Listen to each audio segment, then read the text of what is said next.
гетрото ми. Преди малко си оправих дрехите, защото лятото идва. Есенните дрехи ги отделих, летните отделих, зимните отделих и просто трябваше до сега да тичам, но аз какво направих? Трябваше да тренирам. Аз просто си подредих гардероба. Затова оправете се с мен сега.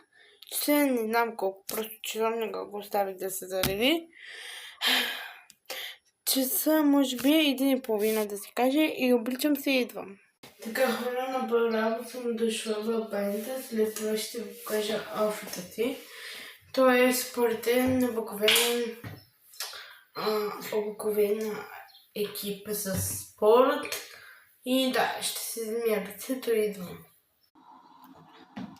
Измих си лицето, излизам от банята и отивам сега на баба ми стаята.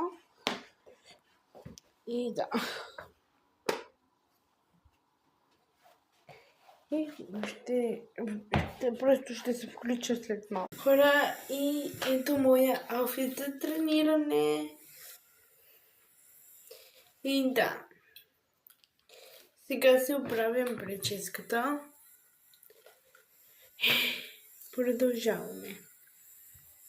Така, хора, сега се таковам косата, си оправям, изглаждам косата.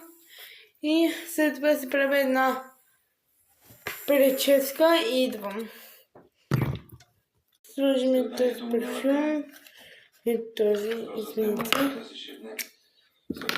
такачка. Перфекто. Така, ще сложим този часовник. И да. Сложих си часовника. Ето го.